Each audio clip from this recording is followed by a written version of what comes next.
Halo, selamat malam teman-teman semua. Selamat datang di seri Berdaya di Rumah. Ya, topik yang terakhir yaitu tetap kreatif selama kita bekerja dari rumah. Nah, teman-teman semua, pada hari ini narasumber kita ini adalah seorang musisi.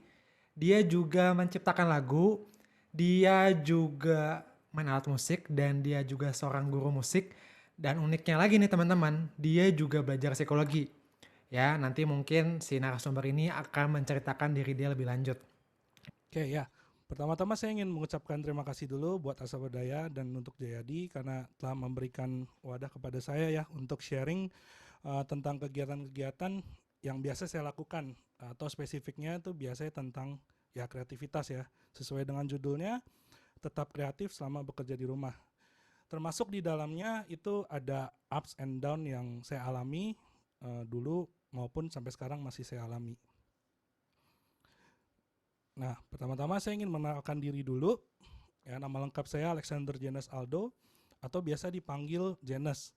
Nah, hobi saya nih selain main game, terus nonton, ya itu salah satunya adalah musik.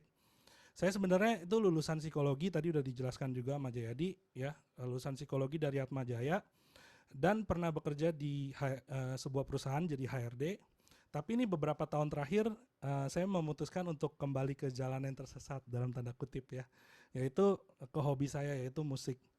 Nah, saat ini pekerjaan saya adalah guru musik sebenarnya. Secara spesifik itu gitar, kemudian ada vokal dan ada teori juga.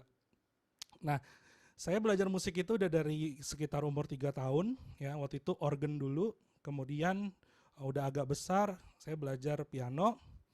Kemudian karena bosen, akhirnya saya beralih ke gitar. Nyari guru juga gitar, satu sana sini nggak ada yang cocok. Akhirnya otodidak. Kemudian di saat yang sama saya mulai gemar nih menulis lagu waktu sekitar SMP kalau nggak salah. Ya tapi lagunya masih lagu-lagu yang cinta monyet ya dulu ya. Dan itu juga membuat saya tertarik dengan eksperimen dengan musik. Jadinya saya dulu banyak belajar juga software produksi musik. Yang semuanya itu saya lakukan juga dengan otodidak. Dulu saya juga ngeband juga otodidak. Hampir semuanya otodidak ya kelihatannya ya. Nah kemudian saat kuliah karena satu dan lain hal saya jadi jarang bermusik, tapi tetap produksi musik untuk kesenangan pribadi aja tapi. Nah sampai di tahun 2018 saat kerja di kantor itu saya ngerasa saya pengen belajar sesuatu yang saya gemari benar-benar dari nol sampai sampai selesai gitu. Karena kan sebelumnya kayaknya semuanya otodidak ya. Akhirnya saya belajar yang namanya home production music. Itu belajar gimana caranya produksi musik dari nol sampai kita bisa upload di Spotify atau di YouTube contohnya. Jadi kalau dibilang jago ya nggak jago juga, tapi kalau dibilang bisa ya bisa gitu. Karena ya semuanya hampir banyak semuanya otodidak ya. Nah tapi dari semua kegemaran ini saya tuh jadi banyak bisa melakukan banyak hal gitu. Contohnya adalah membuat project pribadi. Ya, contohnya di sini namanya adalah One Dream One Life. Itu adalah contoh mini album saya yang sekitar ada 5 lagu di dalamnya. Yang prosesnya itu saya lakukan benar-benar dari nol. Jadi nyari ide, nyari tema, nulis judul, nulis lirik, aransemen, main instrumennya, rekamannya, editingnya, sampai promosinya pun saya lakukan sendiri, sampai gambarnya pun ini cover artnya kalau bisa lihat di sini itu saya kerjain sendiri gitu. Nah, uh, kemudian di tahun ini saya juga diminta atau saya diberi kesempatan untuk membuat e-learning ya untuk para pemula bisa memproduksi lagu dari nol sampai bisa diupload. Itu di tempat kursus saya yaitu Artsonica. Jadi kalau misalnya mau lihat juga bisa di Google. Kemudian tahun ini juga saya mengikuti workshop songwriting ya atau menulis lagu dari Amerika tapi online ya, bukan offline karena lagi pandemik kan. Jadi sebenarnya ini tuh offline, tapi karena pandemik jadinya online. Jadi saya tuh beruntung banget bisa ikut karena narasumbernya itu bukan sembarang orang. Bahkan dia bilang katanya dari sekian ratus yang pernah ikut workshop ini, saya ini salah satu orang yang merasa tidak fasih berbahasa Inggris. Gitu karena memang mayoritas itu adalah orang Amerika kan yang ikut. Jadi saya begadang juga tuh 2 hari nggak tidur. Tapi di sana tuh saya banyak belajar. Kenapa saya mention? Karena saya banyak belajar di sana tentang kreativitas. Akhirnya semoga nanti saya bisa share juga di situ. Nah, yang terakhir saya sedang mempersiapkan project selanjutnya, yaitu namanya Second Chance, ya, yang mungkin keluar di bulan Desember kalau misalnya nggak ada kendala. Jadi buat yang pengen tahu karya saya kayak gimana, ya bisa dicek di YouTube atau di Spotify. Tapi ya saya orangnya tipikal yang merasa bahwa karya saya adalah identitas diri saya. Jadi saya tuh buatnya bebas banget gitu, jadi nggak ada pressure sana sini gitu. Oke, nah sebelum masuk ke materinya saya ingin kasih tahu dulu ada disclaimer ya. Jadi yang pertama, karena materi ini berdasarkan pengalaman pribadi, jadi semua ups and down-nya ini saya alami juga, bahkan sampai sekarang pun masih saya alami. Jadi ini semua adalah pengalaman pribadi saya.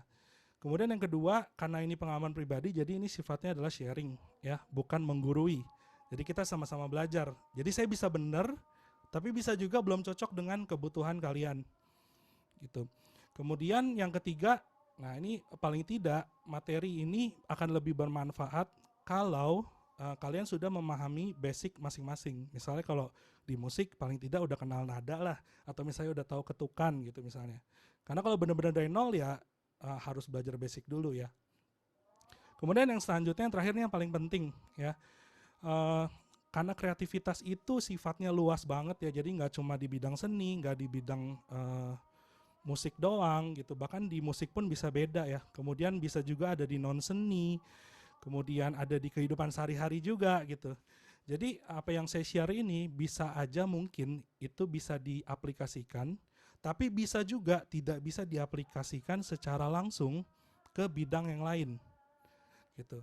Jadi silakan cocokkan dengan konteks bidang masing-masing. Tapi saya udah berusaha nih semaksimal mungkin buat dapat diaplikasikan ke berbagai bidang. Jadi semoga bermanfaat. Nah, apa aja sih yang akan kita bahas pada malam hari ini? Kita akan bahas ada 4 poin utama. Yang pertama, apa itu kreativitas menurut saya?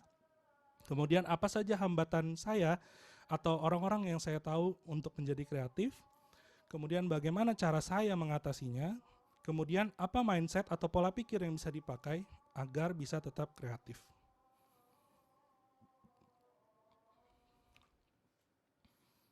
Nah, kita masuk ke materinya. Yang pertama adalah kreativitas. Pasti definisinya dulu dong. Apa sih kreativitas? Saya merujuk pada KBBI. Di KBBI dibilang kreativitas adalah kemampuan untuk mencipta atau daya cipta. Ada juga yang bilang kreativitas itu adalah kemampuan membuat sesuatu yang berbeda. Sehingga erat sekali kreativitas ini erat sekali dengan kata orisinil atau original, atau yang gua banget lah istilahnya, yang orang lain tuh nggak bisa, gua doang nih yang bisa ngebuat kayak gini gitu. Nah, tapi setelah saya belajar banyak nih menulis lagu, kemudian belajar dari seniman lain, dari interviewnya, kemudian dari karyanya, kemudian dari apa lagi, dari banyak hal lah, termasuk dari guru-guru saya sebelum ini, itu saya bisa setuju bahwa sebenarnya di dunia ini tidak ada yang namanya 100% original. Bahkan ada orang yang bilang atau berpendapat tidak ada lagi yang original di dunia ini. Jadi istilah kreativitas itu sama dengan original menurut saya adalah salah. Menurut saya, contohnya nih ya, contohnya. Misalnya di musik itu ada genre rock, ada pop, ada misalnya K-pop, ada jazz dan lain-lainnya. Kalau dilihat sekilas, mungkin kelihatannya beda ya, kelihatannya dia banget gitu.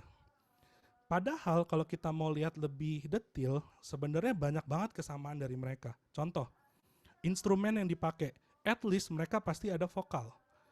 Vokal menggunakan organ yang sama, yaitu pita suara. Kemudian hurufnya, kata-katanya sama, at least di negaranya mereka. Oke, nggak ada vokal, ada gitar, pakai gitar yang sama, pakai perkusi, drum yang sama, bass yang sama, bentuknya, cara mainnya, dan lain-lainnya. Artinya apa? Artinya nggak ada lagi yang original, udah nggak original gitu. Kemudian yang kedua, nada. Nada di dunia ini cuma ada 12 nada. Ya.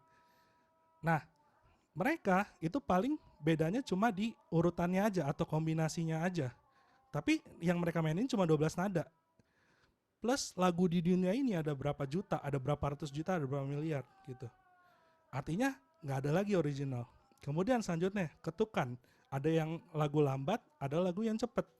Gimana satu pemain bisa harmonis mainnya dengan pemain yang lain kalau misalnya mereka nggak tahu nih tentang ketukan. Mereka harus belajar kan. Nah, nggak original lagi. Akhirnya semua yang saya sebutkan itu mereka dapat dari luar, bukan dari diri mereka. Loh, kan kreativitas harusnya dari dalam diri kan? Loh, ternyata enggak sepenuhnya semua berasal dari dalam diri. Nah, tapi di satu sisi yang bikin unik adalah mereka memasukkan value diri mereka ke dalam lagu tersebut atau misalnya ke dalam genre tersebut, misalnya pengalaman pribadi atau misalnya personality-nya mereka, perasaannya mereka dan lain-lainnya. Sehingga menurut saya terbentuklah konsep originalitas atau kreativitas yang baru, yaitu adalah gabungan antara apa yang kita dapat dari luar dan apa yang sudah ada di dalam diri kita. Saya ulang ya, kreativitas adalah gabungan antara apa yang kita dapat dari luar dan apa yang sudah ada di dalam diri kita. Ya, yang kita dapat dari luar dan yang sudah ada di dalam diri kita. Jadi, menurut saya kreativitas itu adalah kemampuan seperti merangkai puzzle. Ya, puzzle-nya maksudnya apa? Nah, kalau waktu kita kecil dulu, puzzle itu kan kita dapatnya ada dua hal ya, kayak di contoh nih. Ada wadahnya, ada serpihan puzzle-nya kan. Nah, saya ngerasa wadah puzzle ini adalah apa yang ada di dalam diri kita. Kemudian, serpihan puzzle ini adalah apa yang kita dapat dari luar diri kita. Nah, apa aja tuh contohnya? Contohnya, yang kita dapat dari luar diri kita, pengalaman orang lain, karya orang lain, idenya mereka, pengetahuannya, kemudian referensi atau rujukan atau basic knowledge dari bidang tersebut. Gitu. Kemudian dari semua yang kita dapat dari luar ini, kita coba ambil serpihan-serpihannya, serpihan-serpihan puzzle-nya yang kita coba cocokkan ke dalam wadah kita. Ya, saya point out kata-kata cocokkan. Artinya apa? Artinya kreativitas itu nggak ada yang salah dan yang benar. Semua harus dicocokkan. Ya, jadi ada trial dan error, kemudian ada harus latihan sampai cocok dengan wadah kita. Artinya, berarti kesimpulannya adalah kreativitas adalah kemampuan merangkai atau menggabungkan apa yang ada di dalam diri kita dan apa yang kita dapat dari luar. Jadi kalau saya gambarkan diri saya sebagai lingkaran besar biru ini, kreativitas itu adalah gabungan dari keduanya yang nggak bisa dipisah. Nah, tapi sayangnya kita nih sering terbebani atau frustrasi dengan kata-kata kreativitas, original. Karena apa? Karena kita merasa semua harus berasal dari dalam diri kita. Dan kita mengabaikan apa yang kita dapat dari luar. Padahal apa yang kita dapat dari luar itu juga sama pentingnya dengan apa yang kita dapat, yang kita punya dari dalam diri kita. Contoh basic dari bidang tersebut itu kita dapat dari luar. Ya, which is itu udah kalau kamu bilang original itu adalah orang lain nggak punya, ya itu udah nggak original kan. Tapi kita butuh basic gitu, contohnya. Nah, sehingga nanti kita akan coba maksimalkan gimana sih caranya supaya kita bisa memaksimalkan apa yang ada di luar diri kita, yang nantinya akan saya share. Tapi sebelumnya saya ingin mencontohkan seorang seniman atau artis yang memanfaatkan tidak hanya apa yang dalam diri dia, tapi apa yang dia dapat dari luar diri dia untuk memaksimalkan kreativitasnya. Ya, contohnya adalah Ed Sheeran. Ed Sheeran adalah salah satu artis favorit saya yang jadi referensi saya, salah satunya. Mungkin ada yang nggak tahu, ada yang tahu, ya, tapi nggak apa-apa. Ed Sheeran itu pernah dibilang dia memiliki style yang unik. Uniknya kenapa? Karena dia main gitar akustik sambil nge-rap. Yang sebenarnya tidak lazim, karena biasanya gitar akustik dipakai lagunya di mellow pop, atau misalnya di country, atau misalnya di folk gitu. Tapi ini dipakai di rap gitu. Bahkan sampai waktu itu ada yang bilang genrenya Ed Sheeran itu adalah Ed Sheeran gitu. Jadi ada pop, ada K-pop, ada jazz, ada Ed Sheeran gitu genrenya. Nah, ternyata setelah saya telusuri, saya dengerin interviewnya, bukunya, ternyata semuanya itu datang bukan dari diri dia, style itu bukan datang dari diri dia, tapi dia terinspirasi dari orang di luar dia siapa? Yaitu adalah Bob Dylan. Mungkin juga banyak juga yang nggak tahu Bob Dylan itu siapa. Bob Dylan itu adalah penyanyi yang di tahun 60-an yang dia main gitar juga ya sambil nyanyi. Tapi memang Bob Dylan itu tidak nge-rap sambil main gitar. Tapi di lagu dia itu banyak sekali dia bernyanyi seperti berdialog sambil main gitar. Yang menurut Ed Sheeran itu adalah seperti nge-rap. Sama aja nge-rap mau berdialog itu sama aja menurut dia. Bahkan kadang Bob Dylan disamain sama Eminem atau disebutnya tuh rap god kalau Eminem atau Tuhan yang nge-rap gitu. Jadi si Ed Sheeran ini memanfaatkan apa yang dia dapat dari luar, yaitu dari Bob Dylan, idenya, untuk memaksimalkan karyanya. Jadi bayangin aja kalau Ed Sheeran itu nggak pernah lihat Bob Dylan, belum tentu dia akan seterkenal sekarang. Nah, kemudian apakah Bob Dylan karyanya keluar gitu aja dari dalam diri dia? Enggak juga. Ternyata dia juga terinspirasi dari artis-artis sebelumnya. Bahkan Bob Dylan itu tidak hanya terinspirasi dari seniman musisi, tapi dia terinspirasi dari seniman puisi, kemudian dari seniman justru non yang musisi dia banyak dia terinspirasi. Tapi salah satunya dia terinspirasi dari artis namanya Woody Guthrie, yaitu salah satu artis terkenal tahun 30-an. Ya. Nah, kalau mau ditelusuri lagi, ada lagi Woody Guthrie terinspirasi dari siapa terus kalau mau ditelusuri sampai ke belakang. Artinya sebenarnya ini akan membentuk rantai gitu. Jadi nggak mungkin ada orang yang bisa benar-benar punya karya yang benar-benar itu dia banget tanpa dia terinspirasi dari sesuatu atau seseorang. Dan ini masih banyak contoh-contoh lain yang bisa diaplikasikan di bidang yang berbeda. Contohnya kayak komedi misalnya, atau misalnya melukis, film. Coba cek deh, pasti mereka di interviewnya pasti ada mention dia terinspirasi dari siapa, dia belajar dari siapa dan lain-lainnya. Gitu. Jadi hampir semua yang saya lihat itu pasti terinfluence dari seseorang atau sesuatu. Jadi nggak bisa dipungkiri bahwa kreativitas itu adalah gabungan dari apa yang kita dapat dari luar dan apa yang ada dalam diri kita. Nah, kemudian gimana kalau contohnya non seni? Nah, menarik nih. Contohnya non seni adalah, saya kasih contoh adalah penelitian. Nah, orang yang buat penelitian mungkin mikir idenya dari dalam diri dia. Tapi sebenarnya kalau mau diteliti lagi, dia buat penelitian itu berdasarkan apa? Berdasarkan penelitian sebelumnya. Jadi dia research karena dia dapat hasil dari penelitian sebelumnya. Atau misalnya dia terinspirasi dari fakta-fakta yang dia temukan di lapangan. Atau misalnya dari berita, dari artikel, dan lain-lainnya. Jadi sama aja prinsipnya. Makanya kenapa kayak skripsi misalnya ya, mungkin ada beberapa yang punya masalah dalam skripsi, kita tuh sering kebingungan nih, frustrasi nentuin tema, karena kita terus menggali yang dalam diri kita, aduh idenya apa ya, kita mau kasih ide apa nih untuk skripsi kita, tapi nggak memperbanyak referensi, wawasan, misalnya lihat artikel, lihat penelitian sebelumnya, fakta di lapangan seperti apa, beritanya kayak gimana, dan ini yang pernah saya alamin waktu itu. Jadi saya nyari ide terus gitu, malah nggak dapat apa-apa gitu. Akhirnya kalau misalnya kita nggak mengambil apa yang ada di luar, kita tuh jadi kayak wadah puzzle yang nggak ada serpian puzzle-nya, jadi kayak pusing sendiri gitu. Ya, semoga mudah dipahami. Nah, selanjutnya yaitu adalah hambatan untuk menjadi kreatif.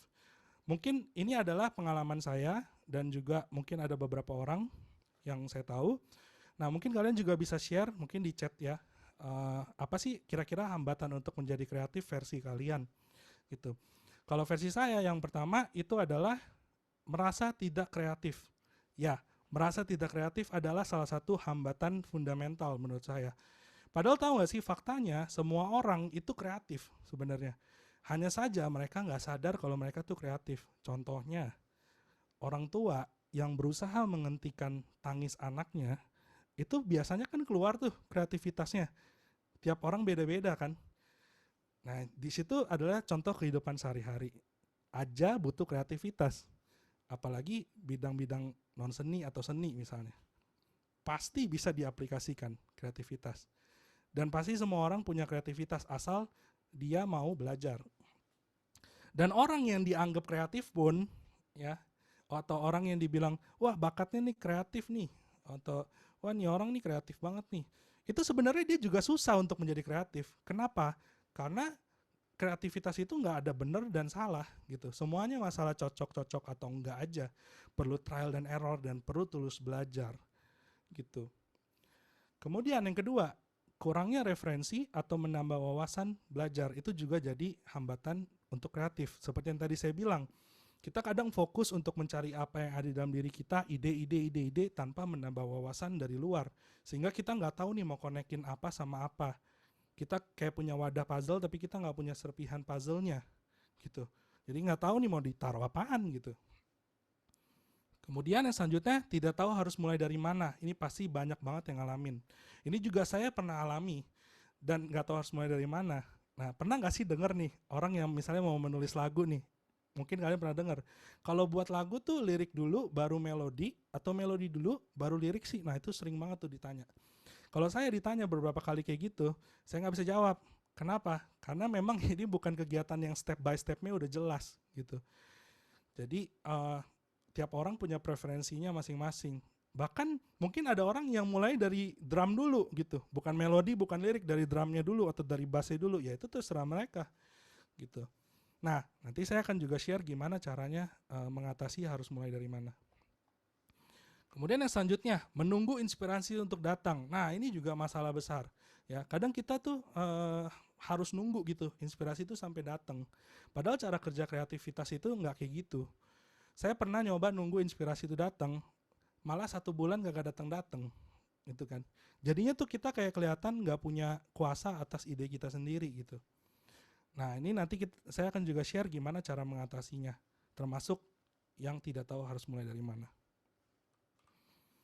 Nah, akhirnya setelah ngalamin semua itu, ya, akhirnya motivasi pun muncul jadi hambatan. Ketika ngestak, nggak tahu mau ngapain, akhirnya motivasi makin lama makin menurun. Apalagi ditambah pandemi kayak gini, ya udah lelah duluan dengan capeknya kegiatan-kegiatan baru seperti online dan lain-lainnya, itu akhirnya bikin motivasi kita tuh jadi drop. Selanjutnya adalah distraktor. Ya, ini juga masalah distraktor. Khususnya di pandemi kali ini ya. Di pandemik saya rasa semua kegiatan yang WFH itu pasti ngalamin yang namanya banyak distraktor. Padahal kegiatan kita tuh pasti butuh fokus kan. Namun sayangnya rumah adalah tempat yang paling banyak distraktornya. Atau biasanya saya sebut distraktor yang mulia. Ya. Kayak misalnya lagi kerja, di sebelah kanan ada kasur, di depan ada Netflix, ada YouTube, terus ada PlayStation, ada apalagi komik dan lain-lainnya gitu. Tapi jangan salah bahwa kalau keluar dari rumah itu juga nggak ada jaminan bakal lebih kreatif. Kalian nongkrong di toilet itu bahkan lebih kreatif, itu nggak jadi jaminan. Jadi kreativitas itu nggak melulu masalah tempat. Nah, ini yang masih sampai saat ini saya rasakan, yaitu tidak pernah merasa cukup. Ya, jadi tidak tahu kapan harus bilang selesai, karena kan nggak ada step by stepnya. Nggak tahu kapan harus bilang selesai, cukup, dan move on gitu. Akhirnya kita kadang menyiksa diri dengan embel-embel produktif supaya memaksa keluar terus idenya. Yang ada malah capek iya, dapat ide enggak, ngestak, hilang lagi motivasinya. Dan yang paling menurut saya paling krusial itu adalah ini, membandingkan diri dengan orang lain. Apalagi zaman sekarang itu sosmed itu akses informasi udah makin gampang. Di masa pandemik gini apalagi makin sering orang buka sosmed. Di mana jadi tempat yang cocok untuk membandingkan diri sendiri dengan orang lain. Nah, ini nih bahaya. Kenapa bahaya? Karena membuat sesuatu jadi nggak maksimal saat berkarya. Dan jadi ada batasan, yaitu adalah orang yang kita lihat. Padahal kreativitas itu nggak ada batasannya. Nah, saya pernah diceritain sama guru saya, itu dia musisi tahun 80-an, ya. Dia bilang, kenapa orang zaman dulu itu unik-unik. Mungkin buat orang-orang yang familiar dengan kata-kata, mungkin familiar dengan artis-artis tahun 80-an atau 90-an, kalau kalian dengar lagunya, oh gue tahu ini dia, oh gue tahu ini dia gitu. Tapi kenapa bisa begitu?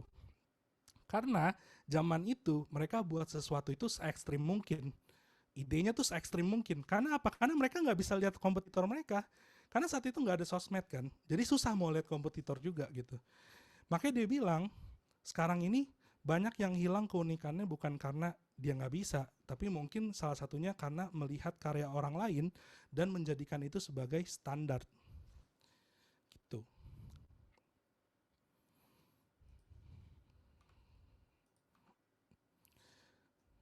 Nah, bagaimana cara mengatasinya? Yang pertama yang biasa saya lakukan adalah identifikasi dulu elemen dari yang bidang kita geluti. Contohnya, saya ini adalah bidangnya musik. Secara spesifik, saya ingin membuat lagu. Artinya, elemen yang ada di bidang saya adalah 2. Yang pertama, bahasa, karena berkaitan dengan lirik. Yang kedua adalah nada, berkaitan dengan musik. Nah, ini saya tentuin sendiri, bukan berdasarkan teknik atau apa, belajar dari mana gitu, enggak. Ini saya tentuin sendiri. Bahasa dan nada. Termasuk di dalamnya men-spot atau mencari bagian mana yang menurut kalian tuh masih lemah atau masih perlu dikembangkan.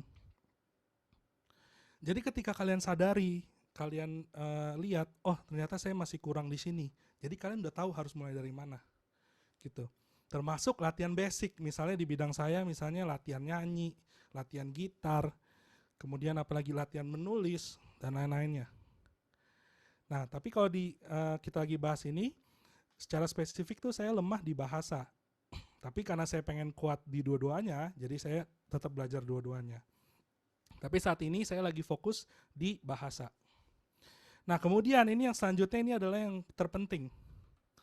Yaitu adalah cari kegiatan kecil yang kamu tahu nggak akan pernah kehabisan materinya. Saya ulang ya. Cari kegiatan kecil yang kamu tahu nggak akan pernah kehabisan materinya. Cari kegiatan kecil yang kamu tahu nggak akan pernah kehabisan materinya. Contohnya, saya memilih untuk menganalisa lagu dari segi lirik. Ya, secara keseluruhan saya cari tahu maknanya apa, saya analisa maknanya apa, per baris saya analisa maknanya apa, per kalimat saya analisa maknanya apa. Bahkan kadang fakta di balik lagu itu saya analisa dan kadang membawa saya ke lagu yang lain. Gitu.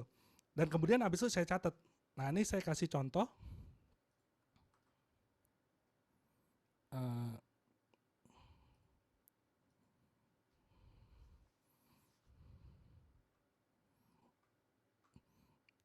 Ya, kelihatan kan ya? Di sini saya kasih contoh.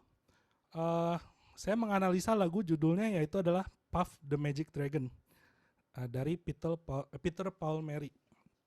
Nah, di sini saya analisa misalnya nih per bait. Nih, bait 1 apa artinya, bait 2 apa artinya, bait 3 apa artinya, bait 4 apa artinya. Habis itu saya buat alur idenya. Menurut saya gimana alur idenya yang diterapkan di lagu ini. Kemudian habis itu saya analisa juga makna secara keseluruhan lagunya. Gitu. Nah, yang perlu dikasih tahu pertama adalah ini formatnya itu nggak ada tekniknya. Ini formatnya sesuka hati saya, gitu. Kenapa? Karena ini kan untuk konsumsi pribadi kan, bukan untuk disebar keluar. Jadi ya udah, kalian nggak usah terlalu terpaku dengan teknik gitu. Yang penting kalian udah tahu basicnya seperti apa, ya udah coba aja buat format sesuai dengan yang kalian menurut kalian nyaman gitu. Nah terus kemudian selanjutnya, apakah analisa saya benar? Ya belum tentu benar karena saya nggak pernah ketemu Peter Paul Mary ya. Jadi saya nggak tahu apakah lagu ini benar-benar artinya tentang itu atau tidak, atau alur idenya pun seperti itu atau tidak gitu. Cuman ini kan adalah ide atau analisa menurut persepsi saya gitu. Jadi belum tentu salah juga, tapi belum tentu benar juga. Memang kadang saya cari arti sebenarnya kalau misalnya mereka jawab, misalnya di interviewnya mereka ada tuh, misalnya di berita, di YouTube atau apa gitu, biasanya saya tulis. Tapi saya nggak pernah hapus apa yang saya analisa, yang berdasarkan persepsi saya, karena menurut saya, ya itu menurut saya gitu, dan itu bisa menjadi ide buat nanti pada saat saya buat lagu. Nah, saya juga menulis, kalau kalian lihat di sini ya, karena saya lemah di bahasa, jadi saya suka menulis kata-kata yang menurut saya unik atau saya nggak tahu artinya. Misalnya kayak slang dari dalam bahasa Inggris atau idiom dari bahasa Inggris.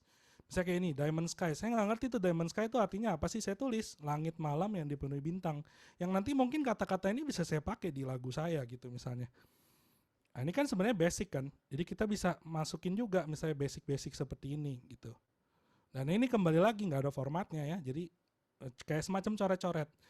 Nah, kadang tiba-tiba muncul ide, saya tulis juga idenya, tapi misalnya saya belum tahu nih, belum tahu liriknya kayak gimana, terus belum tahu mau nulisnya kapan gitu.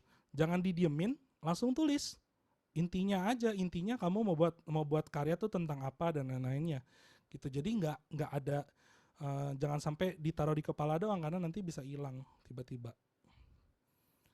Jadi kayak gitu. Sekarang kita balik. Sorry, sebentar.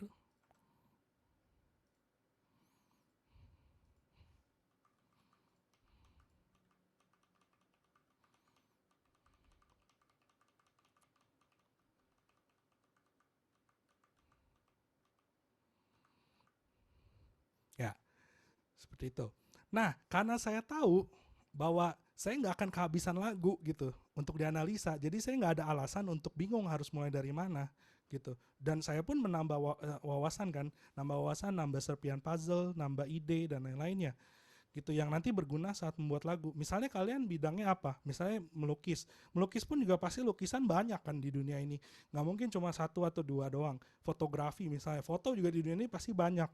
Ketika kalian tahu basicnya, kalian udah tahu nih kalian mau analisanya apanya. Misalnya buat film, buat cerita, buat apalagi komedi. Misalnya di komedi, karena saya juga seneng komedi, kadang saya cari tahu tuh. Misalnya komedi ada premis, ada punchline gitu. Nah itu kan juga bisa dianalisa gitu. Atau misalnya apalagi mengajar pun juga sama. Mengajar juga kita bisa ngelihat gitu dari orang lain punya. Dan kita bisa analisa apa sih sebenarnya yang membuat misalnya dia menarik gitu. Bisa aja kita analisa kan. Gitu. Nah, bahkan ketika kalian udah ngelakuin ini, jadinya nanti si kita akan menghampiri si inspirasi. Jadi kita nggak nunggu inspirasi itu datang, nanti malah kita yang datengin si inspirasi. Bahkan nanti masalahnya itu bukan nggak tahu harus mulai dari mana, nggak tahu nunggu inspirasi, nanti malah kewalahan atau overwhelm karena kebanyakan materi atau kebanyakan ide, kebanyakan inspirasi lagi gitu. Nah, tapi perlu diingat ini adalah proses, jadi butuh waktu, latihan, dan tentunya ada ups and down-nya, but it's okay.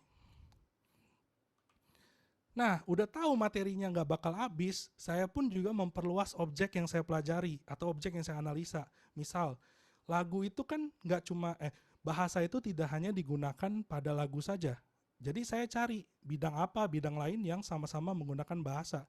Yaitu adalah contohnya puisi dan film. Saya pun juga menganalisa dari puisi beberapa kali. Cuma karena bahasa di puisi itu saya kadang kurang mengerti. Jadi saya susah untuk menganalisa biasanya. Jadi saya balik lagi ke lagu gitu. Tapi bukannya nggak bisa kan? Kita mengambil inspirasi dari bidang yang lain yang mirip dengan bidang kita gitu. Jadi saya analisa juga puisi, film.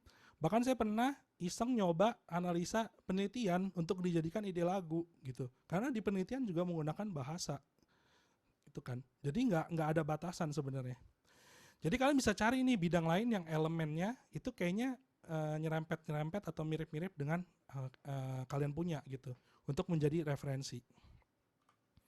Nah, jangan pernah berhenti menambah referensi. Ini sebenarnya untuk membantu saya aja untuk tetap terpacu melakukan sesuatu, tapi itu nggak memaksakan diri atau menunggu sesuatu untuk datang.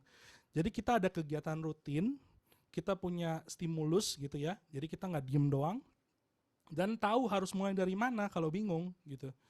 Karena kadang dari kegiatan kayak gini pun kita muncul banyak ide. Jadi kita kayak punya wadah puzzle, tapi kita juga punya serpihan puzzle itu banyak banget. Nah ini yang gak kalah penting yaitu adalah tentukan target ya, karena kalau misalnya kita nggak punya target, kita kadang jadi kayak terlalu lama-lama, jadinya malah kadang bisa hilang lagi motivasinya. Jadi kita tentukan target kecil yang terutama itu misalnya contohnya ya, itu adalah target waktu.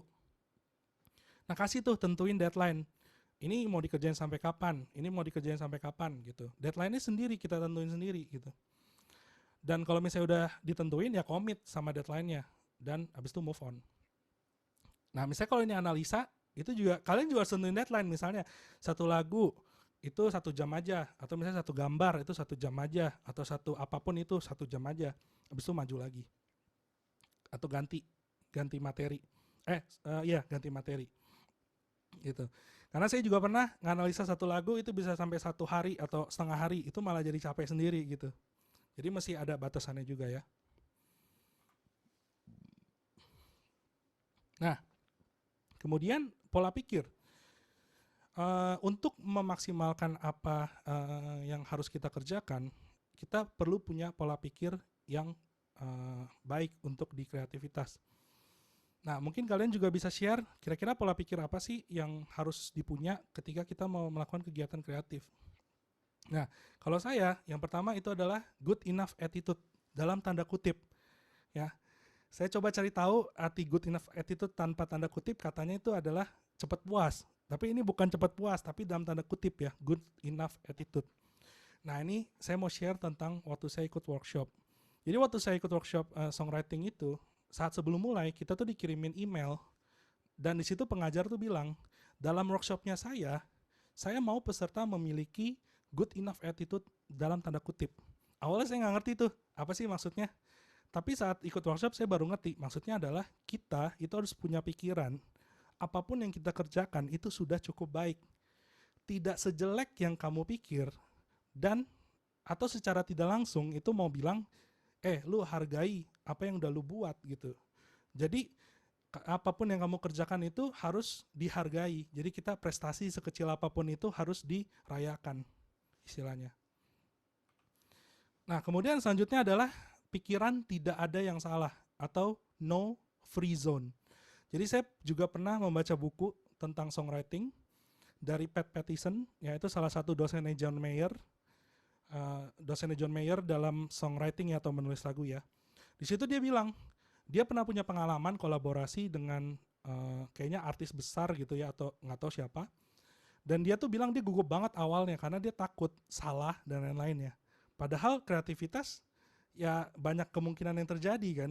Jadi kayak ya wajar aja gitu takut salah gitu. Padahal dia profesor loh gitu. Nah terus si artis itu datang, kemudian dia buka pintu, kemudian dia tutup lagi, kemudian dibuka lagi, kemudian ditutup lagi gitu. Sampai seruangan tuh bingung, kenapa nih orang gitu kan. Habis itu dia bilang kayak gini, saya bacain ya, saya cuma pastiin dan bersyukur ruangan ini sudah tertutup, karena saya mungkin akan menyampaikan ide terbodoh saya. Jadi keluarkanlah ide tergila atau terbodohmu. Karena selama pintu ini tertutup, nggak akan ada yang tahu sebodoh apa kita. Gitu ya. Saya ulangin ya. Saya cuma pastiin dan bersyukur ruangan ini sudah tertutup. Karena saya mungkin akan mengeluarkan ide terbodoh saya. Jadi keluarkanlah ide tergilamu atau terbodohmu. Karena selama pintu ini tertutup, nggak akan ada yang tahu sebodoh apa kita. Gitu. Nah, karena menurutnya banyak ide hebat datang dari ide gila atau ide yang dianggap bodoh atau yang terkesan salah atau yang banyak orang takut untuk ngeluarin ide itu, padahal mungkin aja itu bisa jadi serpian puzzle yang bagus loh gitu. Jadi jangan menggunakan kacamata salah atau benar dalam berkreasi. Nah selanjutnya, tidak ada yang sempurna. Nah ini jujur aja masih sering saya alamin, merasa harus sempurna gitu. Tapi kita harus punya pola pikir tidak ada yang sempurna ya. Nah katanya kan kalau kesempurnaan itu hanya milik Tuhan ya, dan itu benar ya. Tapi kita pun dalam membuat sesuatu selalu menunggu nih waktu yang sempurna untuk menjadi sempurna gitu. Nah itu kadang jadi salah satu penyebab kita lama bertengger di satu project atau di satu hal, akhirnya kita jadi hilang motivasinya.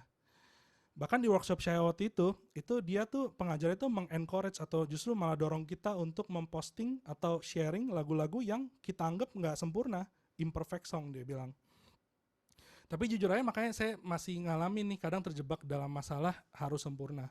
Tapi kadang saya mencoba counter dengan kata-kata artis favorit saya yaitu Ed Sheeran. Dia bilang dia pernah buat lagu tuh sampai ribuan lagu jelek, sampai puluhan ribu tuh lagu jelek semua gitu. Karena dia buat lagu dari umur 8 tahun kalau nggak salah gitu.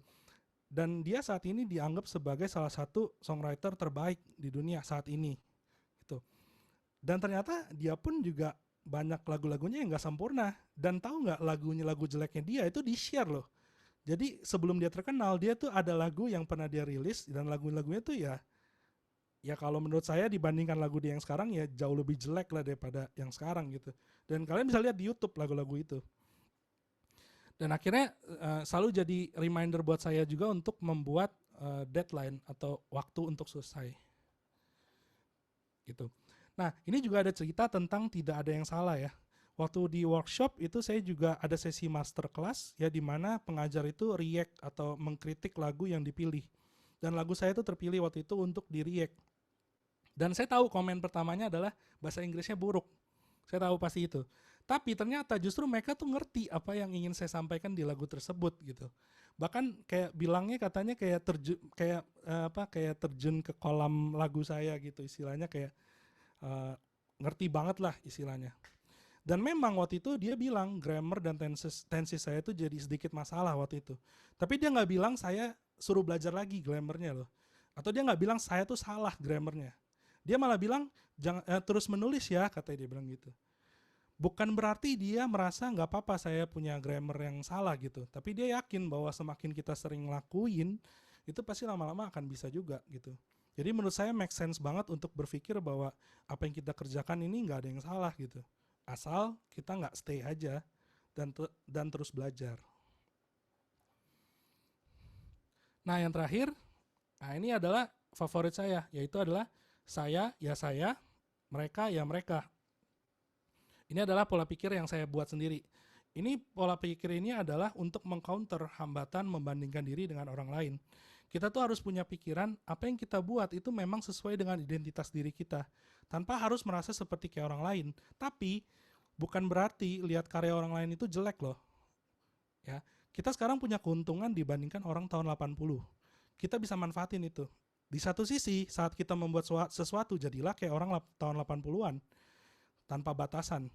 Tapi gunakanlah keuntungan kita untuk melihat karya orang lain sebagai referensi, bukan sebagai standarisasi. Saya ulang ya, lihat karya orang lain sebagai referensi, bukan sebagai standarisasi. Ya, sebagai referensi, bukan sebagai standarisasi. Seperti itu. Nah, itu aja yang bisa saya sampaikan. Nah, sekarang saya mau rekap dulu dari awal sampai akhir apa aja yang udah kita bahas. Yang pertama itu adalah apa itu kreativitas. Intinya menurut saya kreativitas itu adalah menggabungkan atau kemampuan menggabungkan apa yang kita dapat dari luar dan apa yang sudah ada dalam diri kita. Jadi jangan dipisahkan keduanya. Mereka nggak bisa dipisahkan seperti wadah puzzle dan serpihannya. Kemudian yang kedua, apa saja hambatan untuk kreatif? Ya saya mau point out ada 3 hal yang penting, yaitu pertama, hambatan pertama adalah nggak tahu harus mulai dari mana. Yang kedua, menunggu inspirasi itu datang. Yang ketiga, membandingkan diri dengan orang lain. Ini adalah 3 yang perlu kita sadari dan perlu kita atasi.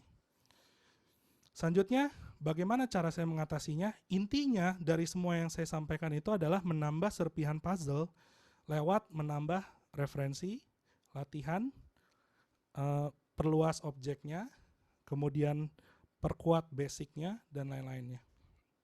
Kemudian mindset atau pola pikir yang harus kita pakai saat kreatif itu ya tadi sudah saya jelaskan ya, ada good enough attitude, tanda kutip, kemudian tidak ada yang salah, tidak ada yang sempurna, dan yang terakhir saya ya saya, mereka ya mereka. Oke, terima kasih, cukup sekian yang bisa saya sampaikan. Saya kembalikan lagi ke Jayadi. Oke, thank you ya Mas Janes udah sharing. Sharingnya sangat menarik sekali walaupun dari pengalaman pribadi ya, tapi kita sebenarnya bisa mengambil gitu beberapa konsepnya ke dalam kehidupan kita sendiri ya. Karena seperti yang mungkin Mas Jenes juga setuju ya kalau ngomongin kreativitas itu kan gak cuma bermusik ya. Ya. Kayaknya semua pekerjaan ini butuh kreativitas. Nah, teman-teman semua, setelah ini sesinya adalah tanya jawab. Ya, jadi teman-teman yang mau bertanya, teman-teman bisa tanyakan nanti di kolom chat ya. Tanyakan di kolom chat Zoom ataupun di kolom chat YouTube yang nanti saya lihat. Nah, sebelumnya teman-teman, ini sudah ada pertanyaan dari Instagram Asa. Jadi sebelumnya kami ini sudah ngepost nih di IG story kami. Ada yang mau nanya nggak di sesi ini? Kemudian ada yang nanya. Nah, ini saya tanya ya Mas Jenes ya. Pertanyaan pertama, Kak, gimana cara melatih kreativitas kita? Waduh, pertanyaannya gitu tuh. Gimana nih Mas Jenes? Ya, kembali lagi ke tadi ya, materi udah saya sampaikan bahwa cara melatih kreativitas satu-satunya cara adalah yaitu dengan berlatih. Yang paling utama tadi adalah ya cari kegiatan kecil. Sebenarnya cari kegiatan kecil itu maksudnya adalah cari rutinitas supaya jangan kita tuh stay diem aja gitu. Kadang kan mindset orang kadang berpikir kreativitas itu datangnya harus nunggu inspirasi datang gitu. Padahal sebenarnya enggak. Sebenarnya yang benar itu kita harus jemput inspirasi itu. Dengan cara apa? Dengan cara cari kegiatan rutinitas sebenarnya. Jadi itulah salah satu cara melatih kreativitas. Oke, jadi cari rutinitas gitu sehingga nama kreatif tuh nyata butuh dilatih ya Mas Jenes ya. Ya, betul. Oke, thank you jawabannya. Kita lanjut nih pertanyaannya Mas Jenes. Pertanyaan kedua. Saya terbiasa cari inspirasi dengan jalan-jalan. Nah, di pandemi ini kan nggak bisa keluar. Itu gimana ya Kak? Gimana nih Mas Jenes? Oke, tadi saya juga udah bilang sebenarnya bahwa lokasi atau tempat itu nggak jadi jaminan untuk bisa memaksimalkan kreativitas. Memang kadang pergi keluar atau ngelihat sekitar itu bisa jadi salah satu metode mencari serpian puzzle yang tadi saya bilang, mencari nambah wawasan. Tapi itu nggak jadi poin utama bahwa kita akan jadi lebih kreatif, enggak gitu. Contohnya gini, sekarang kayak misalnya sekarang kan katanya kita lagi pandemi jadi kita banyak di rumah. Tapi sebenarnya tanpa kita sadari sebenarnya banyak sekali hal yang udah kita dapat selama hidup kita yang bisa kita masukin ke dalam karya kita gitu. Contohnya kayak gini, saya bisa share lagi kan? Boleh, silakan Mas. Oke, contohnya yang tadi lagu ini. Awalnya saya lagi bingung nih mau mau buat lagu apa sih gitu kan, kita lagi di rumah nih ceritanya kan. Kemudian saya ketemu lagu ini Puff the Magic Dragon ya. Nah, intinya lagu ini adalah lagu tentang seorang anak, kepolosan anak dan imajinasinya yang perlahan hilang semakin bertambahnya usia gitu. Atau mereka sih bilang ini adalah lagu anak-anak gitu. Karena kesannya di akhirnya kayak sedih ya, tapi si penulis lagunya tuh udah tua sekarang, dia merevisi lagunya bahwa ini nggak akan pernah hilang gitu, karena anak-anak yang tadi polos udah gede kan mulai hilang tuh kepolosannya atau imajinasinya. Dia kan punya anak, nah anaknya itu nanti yang meneruskan. Nah, saya sebelumnya nggak sadar tentang ide ini, kemudian tuh saya jadi mikir, loh, kan dulu kan kita juga pernah kecil ya. Waktu kecil saya tuh suka sekali sampai sekarang tuh suka sekali sama yang namanya Toy Story.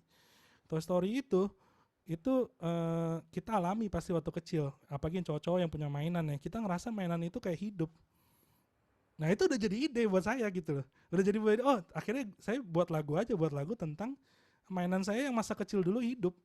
Atau misalnya masa-masa saya menonton Toy Story misalnya, atau misalnya imajinasi saya waktu kecil dulu apa misalnya, ya kan, dari situ aja bisa banyak dikembangkan. Misalnya mau buatnya lagu-lagu happy, misalnya mainan saya waktu itu membuat saya sekarang jadi gimana, atau misalnya mau jadi lagu sedih, saya nggak ingat lagi dia dulu siapa misalnya. Itu contohnya. Oke, thank you Mas Jenes. Jadi walaupun kita nggak bisa jalan-jalan nih di pandemi ini ya, sebenarnya kita bisa melihat kembali ya pengalaman-pengalaman yang kita sudah lalui gitu ya untuk dijadikan sebagai inspirasi. Betul. Kalau Mas Jenes kan mungkin musisi ya, tapi kalau misalnya masak dan segala macam tuh kurang lebih pasti mirip ya Mas Jenes ya. Iya, sama. Konsep. Oke, thank you. Nah, lanjut nih ada pertanyaan ketiga dari IG Story Asa. Pertanyaannya adalah, kreatif itu bakat atau bukan sih Kak? Nah, ini agak menarik nih karena saya juga sering banget ada orang bilang kamu nih bakat ya kreatif gitu. Padahal kalau misalnya saya dibilang gitu biasanya saya kesel gitu. Karena apa? Pertama saya nggak bisa bilang ini secara ilmiah ya, ini secara pengalaman pribadi ya. Jadi ini adalah opini pribadi. Yang pertama saya tuh ngelihat banyak sekali orang yang karyanya bagus-bagus ya. Tapi saya tuh justru tertarik dengan karya dia sebelum dia jadi bagus karyanya gitu. Mungkin orang banyak yang lihat karyanya pas udah bagus-bagus gitu. Tapi kalau kalian lihat karya dia pas yang jelek-jelek atau yang pas belakang-belakang itu, ya karena jelek ya nggak ada yang lihat kan jadinya kan. Nah itu justru jadi tamparan buat kita bahwa sebenarnya menurut saya kreativitas tuh nggak ada bakat sebenarnya, bukan bakat. Justru kreativitas itu adalah kerja keras, nggak cuma kerja keras, tapi kerja pintar. Jadi work hard and work smart gitu. Jadi kita kerja keras juga, tapi kita tahu kita mau kerjanya tuh seperti apa gitu. Itu yang penting. Makanya kenapa saya selalu kesel. Kenapa? Karena saya sendiri pun masih struggle untuk menjadi kreatif, ya. Karena apa? Karena ya itu tadi kembali lagi nggak ada benar dan salah, nggak ada step by step. Jadi kita bisa terus berubah, berdinamis gitu. Jadinya bukan bakat jadinya, jadi kerja keras. Kalau menurut saya ya. Oke, jadi kalau kreatif itu butuh eh, kerja keras ya, Ya, Mas Jenes ya. jadi makanya Karena kalau kalau ya karena kalau kita lihat artis-artis tuh kayak wah gila nih jenius banget. Padahal mungkin di belakangnya sebelum itu dia nangis-nangis ya iya, latihannya ya. ini contoh aja ya. Kembali lagi contohnya musik karena saya bidang musik ya. Contohnya Ed Sheeran itu dia dulu sebelum dia terkenal, dia keluar dari sekolah, secara sadar dia keluar dari sekolah karena dia ngerasa passion dia di musik gitu. Apakah dia langsung terkenal? Enggak. Terus dia pernah masuk ke sekolah musik ya atau universitas musik songwriting ya kalau nggak salah atau apa saya lupa. Oh, kayak pokoknya musik tapi ada kuliah tentang songwriting itu dia nggak lulus nilai D semua. Tapi sekarang dia jadi penulis lagu terbaik salah satu penulis lagu terbaik di dunia gitu. Karena apa? Karena bukan karena dia berbakat, tapi karena dia kerja keras. Dia juga ngegig. Kalau di sana istilahnya kan ngegig ya. Itu seharian ngegig. Mungkin katanya dia bilang kalau dia disuruh jumlahin berapa kali dia ngegig sebelum dia terkenal ya, itu bisa ada ratusan ribu dia bilang. Lebih dari ratusan ribu gitu. Jadi nggak ada tuh namanya bakat sebenarnya kalau di kreativitas kalau menurut saya ya. Kalaupun ada pasti kalah sama orang yang kerja keras gitu. Lebih bagus Oke. lagi kalau kreatif plus kerja keras gitu misalnya. Apa bakat plus kerja keras itu mungkin lebih bagus. Oke, thank you. Tadi Mas Janes bilang ngegig ya, gig itu manggung ya teman-teman ya. Oh ya, Ya kan? maksudnya Manggung-manggung ya mau sejam mau 2 jam pokoknya bahasa bahasa kecenya tuh ngegig, ngegig. bahasa Indonesianya manggung. Ya. Dan itu nggak selalu ada penonton. Kadang pernah dia bilang penontonnya itu kucing. Wow, oke. Siap-siap. Nah tadi Mas Janes ceritain ya kalau Ed Sheeran tuh ya kayak bagus banget liriknya ya. Eh, ternyata dia latihan gitu. Ya. Ternyata dia main gitar latihan, banyak ngegig, banyak ciptain lagu ya, banyak yang gagal juga. Dan ya sekarang aja gitu ya baru terlihat hasilnya gitu, yang menjadi artis kelas dunia gitu Ya. levelnya ya Mas Jenes. Sorry, ada satu lagi contoh. Ini di luar Boleh. musik contohnya. Hmm, Yaitu adalah seniman melukis. Mungkin ada beberapa yang tahu namanya Vincent van Gogh. Ya, Vincent van Gogh itu adalah pelukis yang memiliki isu mental health isu ya. Dia semasa hidupnya dia tuh dibenci bahkan sampai keluarganya pun nggak suka dengan karyanya. Dia melukis juga sama kayak Ed Sheeran. Kalau Ed Sheeran ngegignya 100.000, kalau Vincent van Gogh itu melukisnya yang karyanya itu bisa mungkin udah ribuan atau ratusan ribu. Tapi sayangnya nggak ada satupun karyanya yang dibeli secara profesional. Nggak ada yang menghargai karyanya karena memang orangnya dulu dianggap aneh gitu. Tapi tahu nggak? Pada saat dia meninggal, karyanya jadi salah satu karya termahal di dunia. Bisa dilihat ceritanya, itu begitu kenyataannya. Nah orang ngelihatnya Vincent van Gogh, wih gila nih orang bakat banget nih orang kreatif banget nih. Padahal kalau kalian lihat cerita hidupnya itu ribuan karya dia tuh nggak ada yang dilihat, ribuan karya itu nggak disukai, dan sekarang dia udah punya museumnya sendiri. Oke, jadi teman-teman bisa lihat ya karyanya Vincent van Gogh, dia penulis, pelukis. Pelukis. Ya, oke. Nah, Mas Janes, ini pertanyaan keempat Ya, terkait dari G-Story ya. Kak, ada referensi bacaan ya tentang kreativitas gak sih Kak? oke. Eh, Maksudnya ini konten kreativitas atau maksudnya kreativitas itu apa dan lain-lainnya, atau bidang kita? Anything, Oke. bebas sih Mas Janes. Saya anggapnya itu bidang kita ya, kreativitas di bidang kita. Ada nggak buku referensinya? Jawabannya ada banget ya. Kayak tadi saya bilang, nyari serpian puzzle itu bisa di mana aja. Salah satunya itu adalah dari buku. Bukunya apa? Banyak macam buku basic. Basic pun itu juga bisa jadi serpian puzzle gitu. Eh, Misalnya basic menulis lagu, basic menulis puisi, basic menulis skenario film, basic melukis. Itu udah bisa jadi referensi gitu. Tapi ujung-ujungnya itu juga nggak akan jadi standarisasi kalian, nggak akan jadi patokan, patokan apa ya bilangnya ya, nggak akan jadi step by stepnya gitu.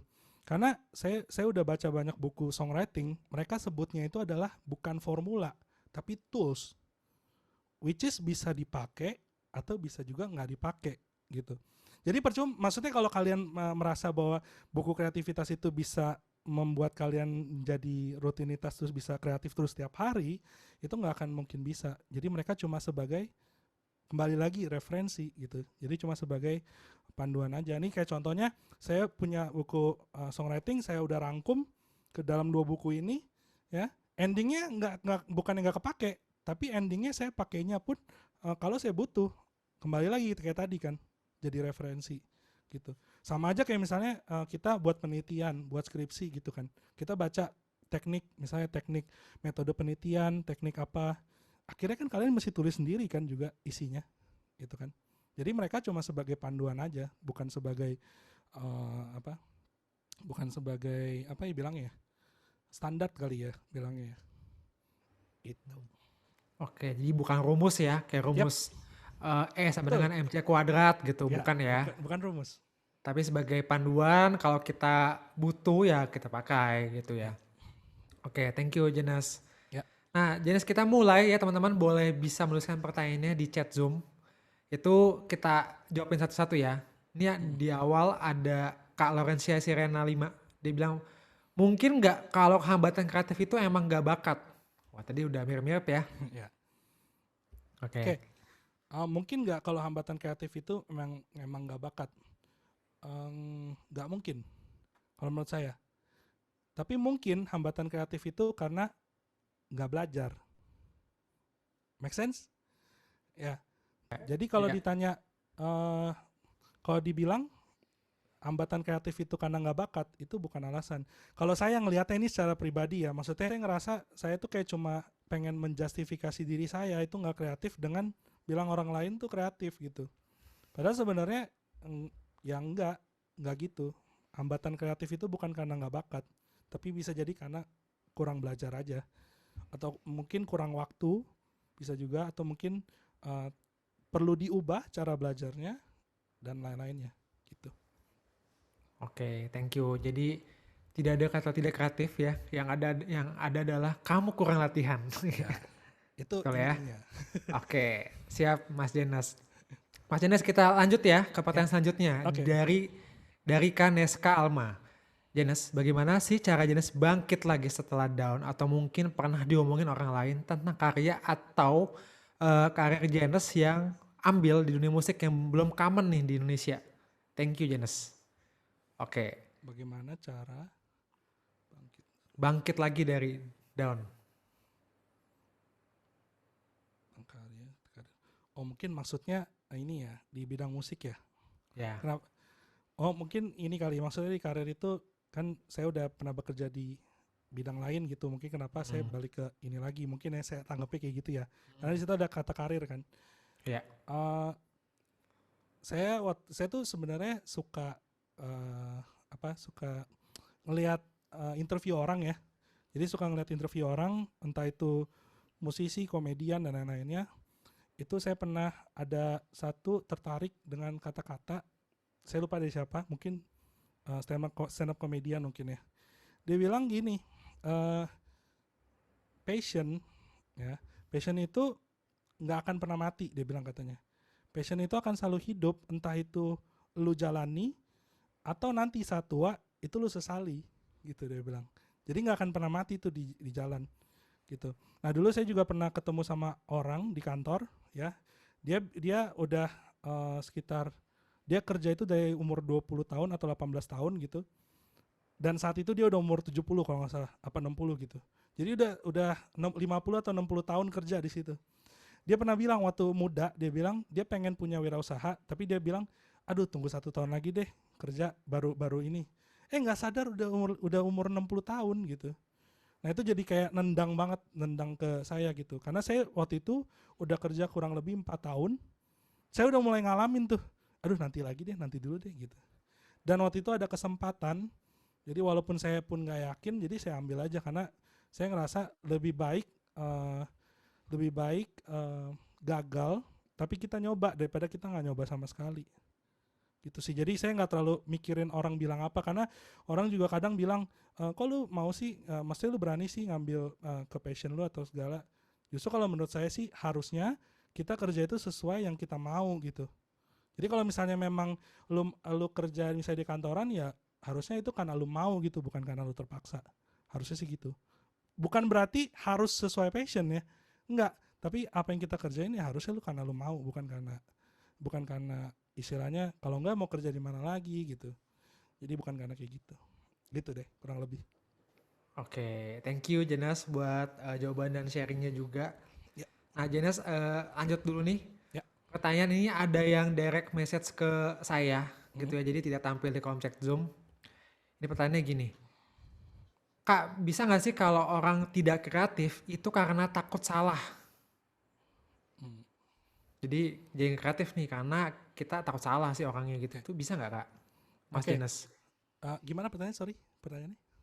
Bisa Skip nggak sih pertanyaan. kita jadi nggak kreatif karena kitanya takut salah? Bisa, Dikit-dikit takut salah. bisa. Jadi makanya tadi saya bilang, memang secara nggak langsung saya bilang, tapi takut salah itu sama aja kayak merasa tidak kreatif gitu. Jadi karena takut salah, merasa tidak kreatif, akhirnya kita jadi ya nggak kreatif gitu. Karena ya itu dari mindsetnya udah ngeblok duluan gitu. Jadi kayak kita akhirnya ya jadi nggak bisa melakukan proses-proses yang harus kita lakukan gitu. Ditambah lagi kan ya boleh dibilang proses kreativitas itu mungkin cukup berat ya, karena nggak ada yang tahu caranya ya. Sama aja kayak misalnya mengajar juga sama kan, nggak ada yang tahu caranya. Ya mengasuh anak sama aja, menurut saya kreativitas itu nggak ada yang tahu caranya gitu. Itu prosesnya berat. Jadi kalau mindset kita udah bilang aduh saya nggak kreatif, itu pasti akan pertama akan berat sekali jalaninnya, atau yang kedua ya jadi ngeblok, jadi nggak, malah jadi nggak ini, jadi nggak kreatif gitu. Oke, thank you Mas Jenas buat jawabannya. Ini ada pertanyaan lagi, apa kita akan dapat rekamannya? Nah nanti kakak Sherilyn bisa lihat di YouTube Asa Berdaya, di channel YouTube-nya nanti akan diupload setelah sesi ini selesai. Gitu. Lanjut ya. Ya. Ini ada pertanyaan lagi di direct message ke saya, jadi Ya. chatnya dikirim ke saya lagi. Mm-mm. Kak, kalau buntu banget kayak nggak ada ide sama sekali, itu kita harus gimana ya kak? Ya. Itu kayak mungkin ini ya Mas Jenas kayak writer block gitu ya. Ya, oke. Kalau istilah. Oke. Kalau misalnya di musik itu ada istilah writer block atau di songwriting ya. Jadi kalau kalian menulis lagu, menulis puisi itu biasanya erat sekali kaitannya dengan writer's block. Writer's block itu artinya kita benar-benar ngestak banget, nggak tahu mau nulis apa gitu. Cuman ternyata setelah saya riset, saya cari-cari cerita-cerita orang yang udah sukses gitu, itu mereka bisa bilang bahwa writer's block itu nggak ada sebenarnya. Yang namanya writer's block itu nggak ada. Jadi writer's block itu cuman jadi excuse lagi buat kita yang ngerasa nggak kreatif gitu. Si Ed Sheeran pun di interviewnya kalian bisa lihat, dia bilang there is no writer's block Gitu. Dia bilang totally nggak ada tuh namanya writer's block. Kita cuma kurang latihan sebenarnya, atau kita cuma kurang waktu untuk menambah wawasan kita gitu. Nah, kalau misalnya emang ngerasa kayak gitu, biasanya tuh ada caranya. Nah, caranya masing-masing beda-beda. Kalau kayak Ed Sheeran, dia bilang dia nggak, dia tuh menulis lagu setiap hari. Otomatis pasti istilah writer's block itu akan semakin sering muncul di dia kan. Akhirnya dia biasanya atasi dengan nggak menulis selama 1 minggu. Jadi 1 minggu itu dia ngapain aja terserah gitu. Nah ternyata terserahnya ini maksudnya tuh ada maksud tertentunya. Dia mencerna apa ya istilahnya, menambahin lagi tuh serpihan puzzle-nya. Baca buku, ngelihat keadaan sekitar dan lain-lainnya gitu. Dan waktu saya ikut workshop itu dia juga punya saran, cari yaitu kegiatan yang kecil banget deh, bener-bener yang kecil banget, yang bener-bener fundamental, yang simple banget itu ya, itu yang bisa kalian kerjakan. Misalnya kalau saya misalnya, aduh lagi ngestak banget nih, nggak tahu mau nulis apa, nggak tahu mau analisa lagu apa, ya simple aja. Misalnya saya lemah di bahasa, ya belajar aja bahasa Inggris. Misalnya belajar bahasa Inggris dari misalnya nonton film atau nonton apalah terserah. Atau misalnya bisa juga latihan. Kalau saya kadang kalau misalnya lagi ngestak banget ya latihan nyanyi, latihan main gitar, latihan baca buku dan lain-lain ya. Nggak ada maksudnya nggak ada, ya kembali lagi tadi, nggak ada alasan untuk nggak tahu mulai dari mana gitu.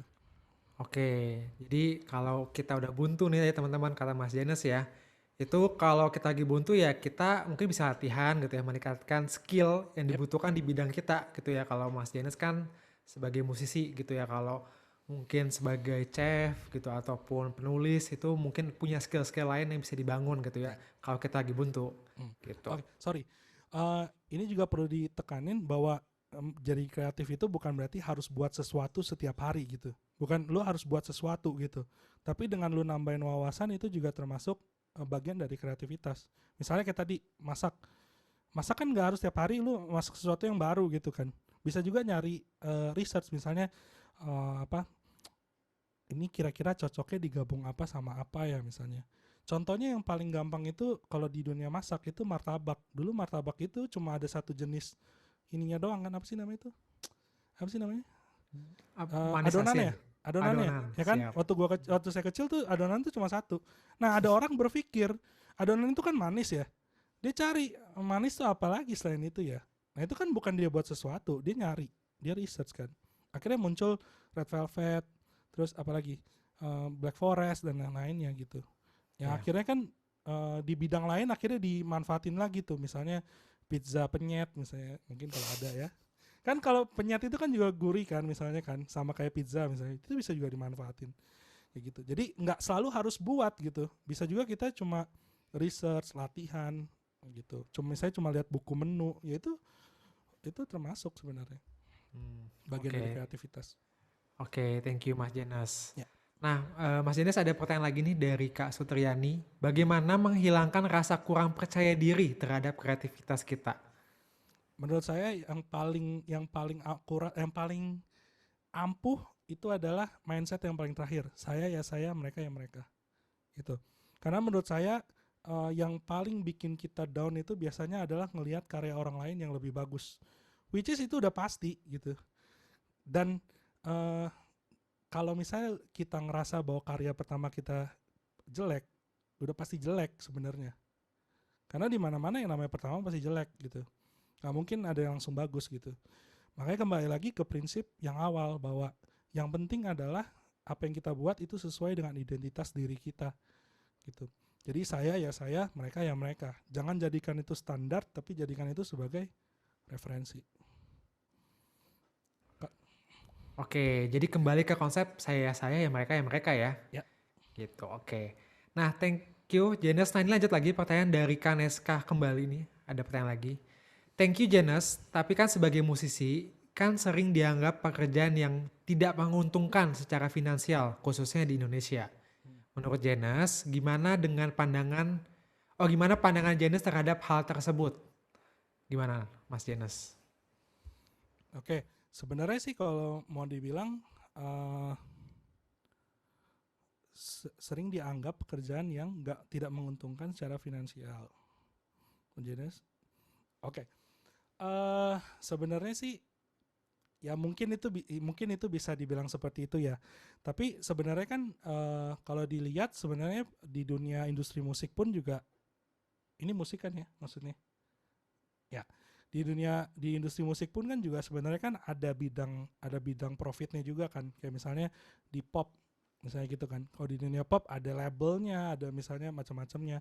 Sebenarnya kembali lagi ke tujuan diri masing-masing sih. Maksudnya kita berkarya untuk apa? Kalau saya merasa bahwa karya saya adalah identitas saya gitu. Jadi saya merasa bahwa ya udah kalau misalnya nggak dihargai dengan uang misalnya ya nggak masalah. Karena prinsip saya karya saya itu saya mau ngebantu orang gitu dengan karya saya. Itu juga alasan kenapa saya menggunakan bahasa Inggris. Ya, saya kan lemah di bahasa Inggris, tapi kenapa saya mau pakai bahasa Inggris? Karena saya mau ngebantu orang itu nggak cuma di Indonesia doang, tapi secara luas.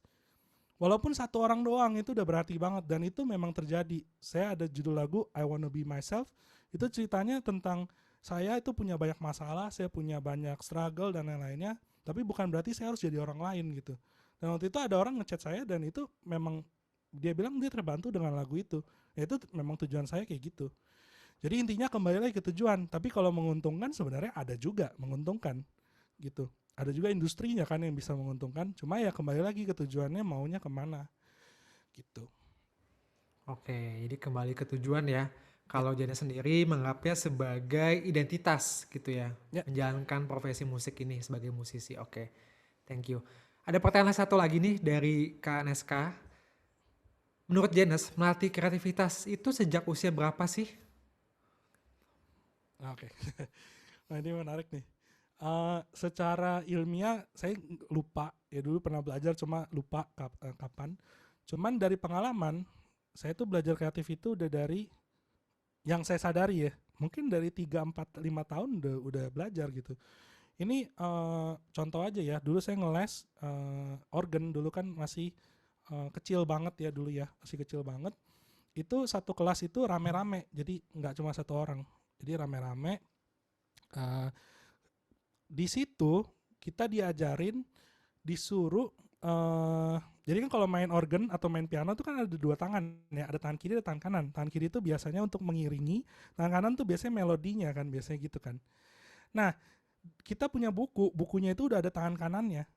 Tangan kirinya suruh buat sendiri. Bayangin anak itu duduk kaki belum nginjak di bawah, belum bisa nginjak lantai, itu udah disuruh buat kayak gitu.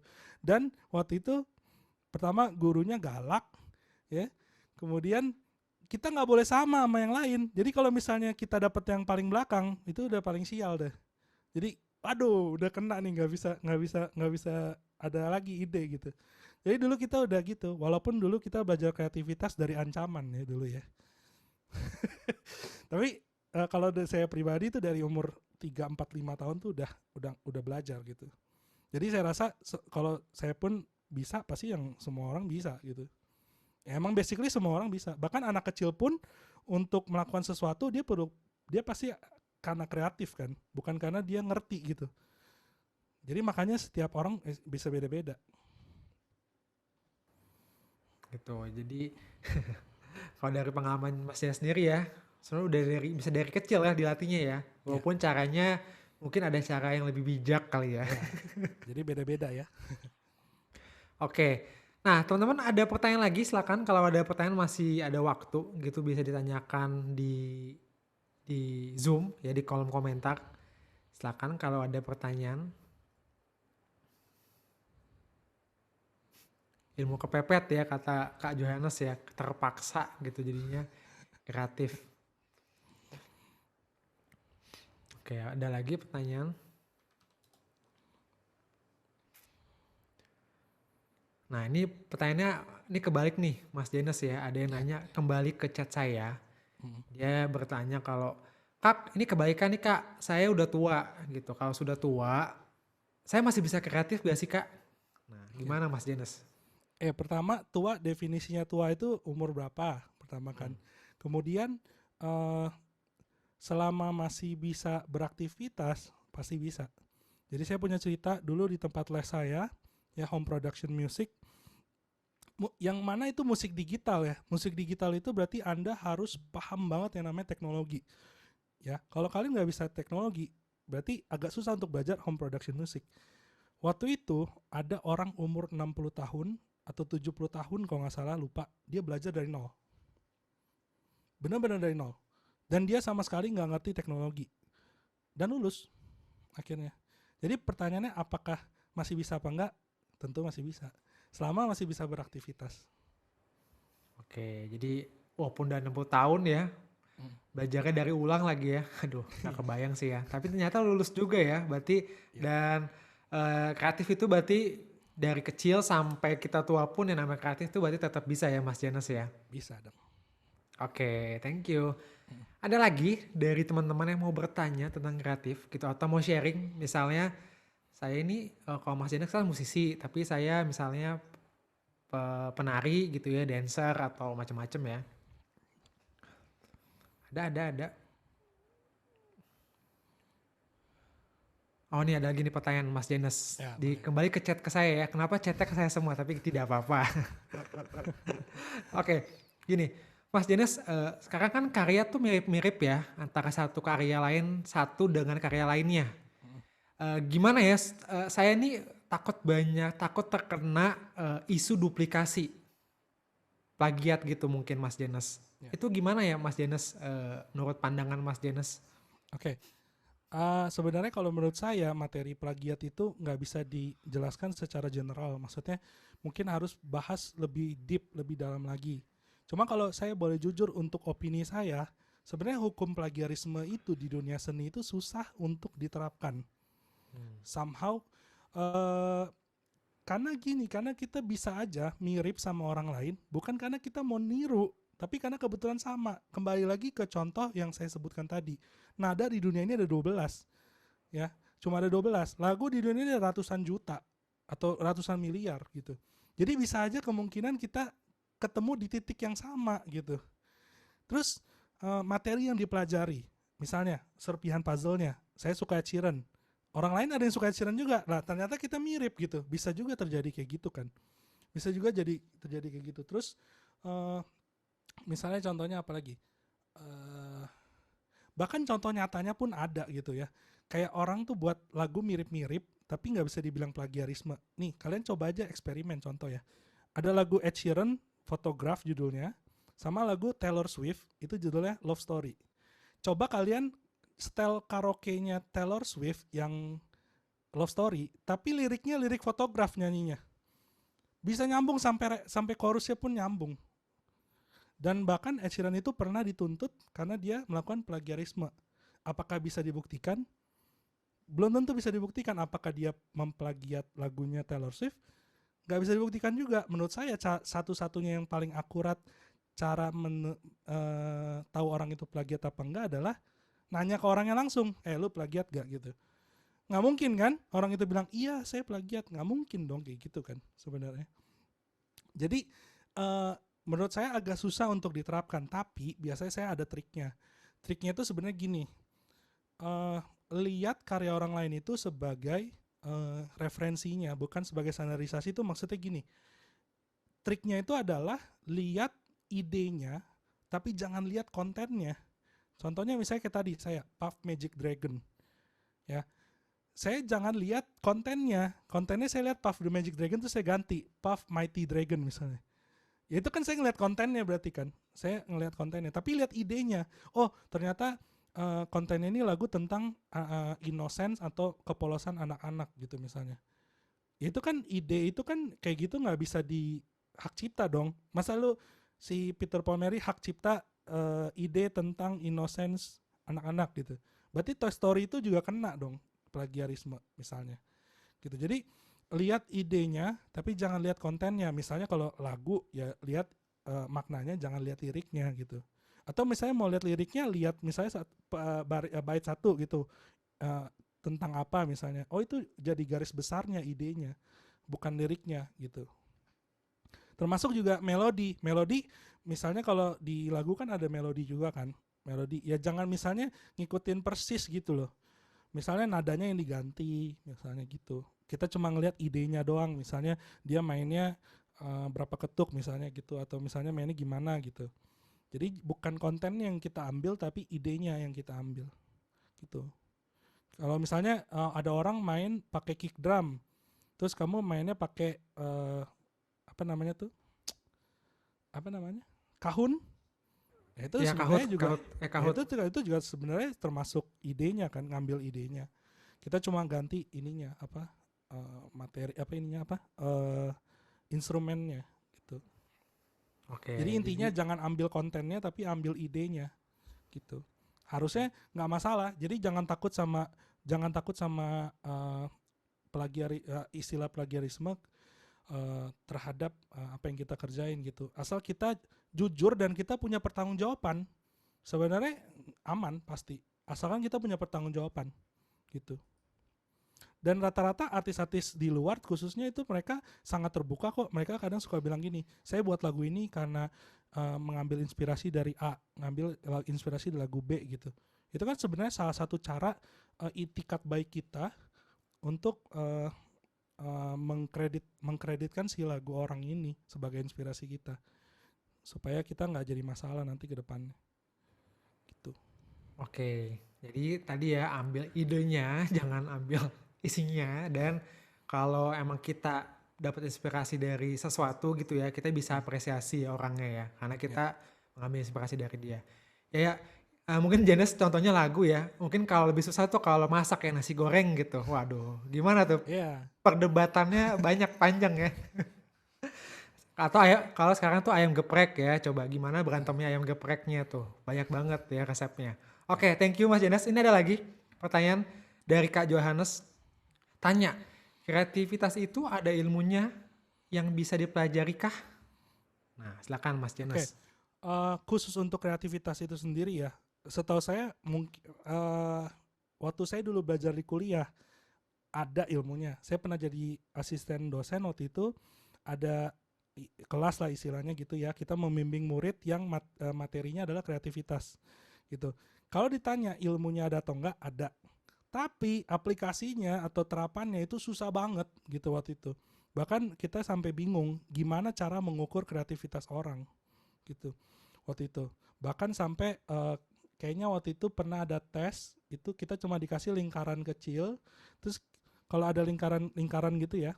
Ini sorry ya kalau misalnya salah tolong diperbaiki, cuma saya ingatnya dulu cara kita ngukur kreativitas itu ada, kita dikasih lingkaran, habis itu kita lihat orang itu akan gambar apa setelah ada lingkaran itu. Nah, kita udah punya ukurannya secara umum orang tuh gambar apa sih gitu. Nah, yang dilihat kreatif adalah orang yang di luar dari apa yang kita lihat. Apa yang udah kita expect gitu misalnya. Misalnya kalau dia gambarnya Doraemon gitu, itu udah biasa gitu.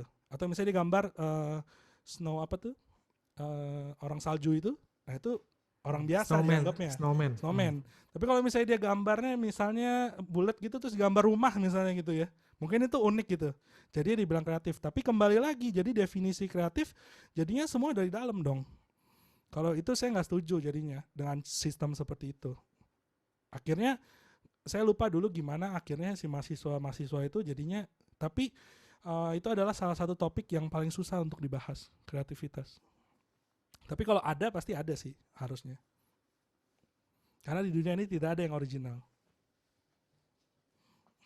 Jadi ada ya, Ya. dan ini saya punya bukunya kebetulannya dekat dari saya, jadi saya ambil. Ini ada buku nih, dari namanya Creativity booknya.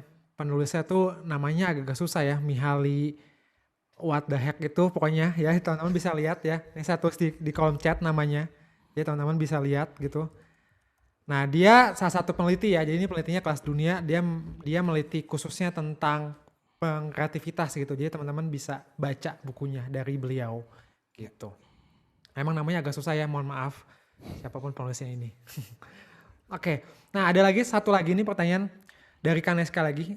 Janes mau denger dong karya Janes yang Janes rasa paling bagus, boleh nggak? Waduh, kira-kira apa nih? Ini apa nih, Janes? Silakan Mas Janes menjawabnya. Ini gimana nih? Share apa gimana? Ini ya, saya sharing Spotify ya. Jadi teman-teman, Ya, Janes boleh. ini di Spotify ada album ya.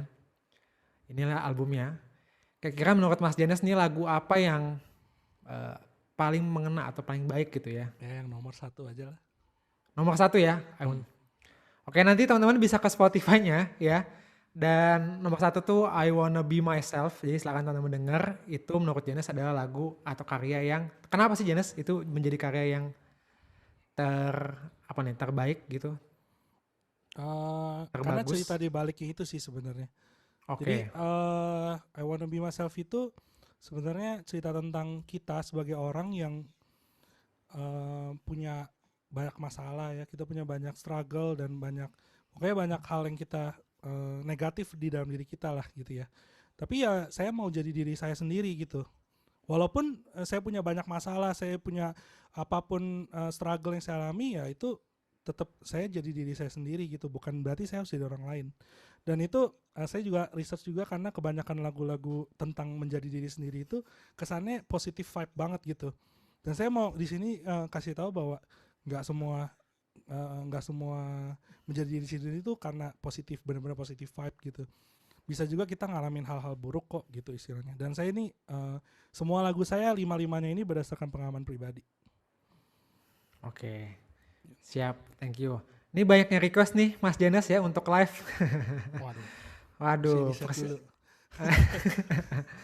kalau tahun mau live ya nanti tunggu aja konsernya, enggak deh.